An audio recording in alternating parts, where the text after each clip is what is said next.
शास्त्रों में मनुष्य शरीर में स्थित 7 प्रमुख चक्रों का वर्णन किया गया है। ये चक्र हमारी ऊर्जा के मुख्य केंद्र हैं।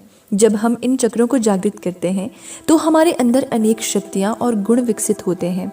पहला चक्र है मूलाधार चक्र। ये नाभि के नीचे स्थित होता है और इसे आधार चक्र भी कहा जाता है।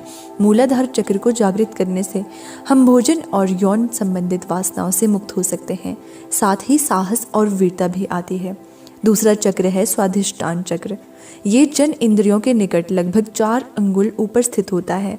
इसका रंग पीला होता है और ये जल तत्व से संबंधित माना जाता है। अगर आपका ये चक्र जागृत हो तो आप जीवन में मौज मस्ती और मनोरंजन का भरपूर आनंद ले सकते हैं, लेकिन इसकी अधिकता से भोगवाद की ओर भी झुकाव हो सकता है। इसलिए इस चक्र को संतुलित रखना बहुत जरूरी है। तीसरा चक्र है मणिपूरक चक्र। ये नाभि के निकट स्थित होता है और इसका रंग भी पीला होता है, लेकिन ये अग्नि तत्व से जुड़ा हुआ है। मणिपूरक चक्र इच्छा शक्ति और कर्मठता से संबंधित है। जिन लोगों का ये चक्र जागृत होता है वे कर्म योगी बन जाते हैं। उनमें अद्यम इच्छा शक्ति और कार्यों को पूरी लगन से करने की प्रवृत्ति आती है। ऐसे लोग हर कार्यों को एक अजीब लय में करते हैं। चौथा चक्र है अनाहत चक्र। ये हृदय प्रवेश में स्थित है और इसका रंग हरा होता है। ये वायु तत्व से जुड़ा हुआ है। अनाहत चक्र का जागरण व्यक्ति में रचनात्मक गुण विकसित करता है। इसके जागरण से व्यक्ति कवि, लेखक या कलाकार बन सकता है। इसके अलावा अनाहत चक्र को जागृत करने वाले बहुत से योगी सूक्ष्म ध्वनियों को भी सुन सकते हैं। ऐसे योगियों को दुर्लभ देखने को मिलता है। 5वां चक्र है विशुद्धा चक्र। ये हमारे गले के कंठ प्रवेश में स्थित होता है और इसका रंग नीला होता है। विशुद्धा चक्र आकाश तत्व से जुड़ा हुआ है। ये माँ सरस्वती का स्थान माना जाता है। इस चक्र के जागरण से व्यक्ति बहुत सी सिद्धियां और अलौकिक शक्तियां प्राप्त कर लेता है। साथ ही उसे भूख और प्यास पर भी पूर्ण नियंत्रण हासिल हो जाता है। छठा चक्र है आज्ञा चक्र। ये भ्रूमध्य में स्थित होता है और इसका रंग इंद्रनील होता है। जब आज्ञा चक्र जागृत हो जाता है तो व्यक्ति दुनिया की किसी भी परिस्थिति में प्रभावित नहीं होता। वो स्थिर और निर्लिप्त रहता है।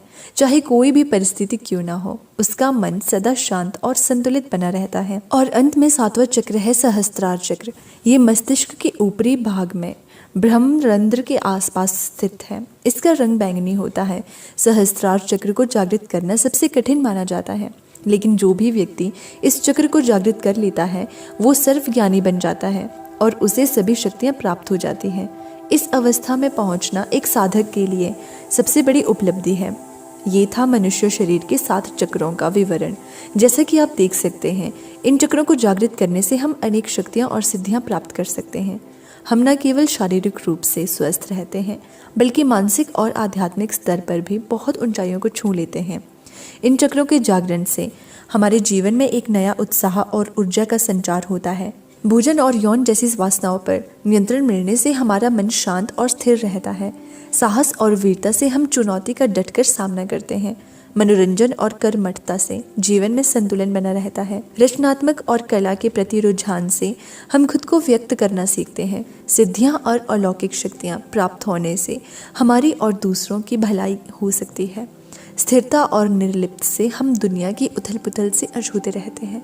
और जब हम सर्वज्ञ की सर्वोच्च सिद्धि प्राप्त कर लेते हैं तो पूरा ब्रह्मांड हमारे सामने खुल जाता है। लेकिन ये सब आसान नहीं है। इन चक्रों को जागृत करने के लिए दृढ़ संकल्प और लगातार साधना की आवश्यकता होती है। हमें नियमित योगाभ्यास, ध्यान और सकारात्मक सोच का अभ्यास करना पड़ता है। कई बार तो इतनी मेहनत करने के बावजूद भी हमें पूर्ण सफलता नहीं मिलती है, लेकिन निराश नहीं होना चाहिए। चक्रों के उतने ही जागरण से भी हमें कई लाभ मिल जाते हैं। तो दोस्तों, अपने भीतर छिपी इन अद्भुत शक्तियों को जागृत करने का प्रयास जारी रखें। शरीर और मन को स्वस्थ रखते हुए धीरे धीरे आगे बढ़ें। तो दोस्तों, उम्मीद करती हूँ कि आपने आज की वीडियो से काफ़ी कुछ सीखा होगा और आपको अपने चक्रों और उनकी शक्तियों के बारे में भी अच्छी जानकारी मिली होगी। तो अगर आपको वीडियो अच्छी लगी हो तो लाइक करना और अपने दोस्तों के साथ भी शेयर करना। चैनल पर नए हैं तो सब्सक्राइब ज़रूर कर देना।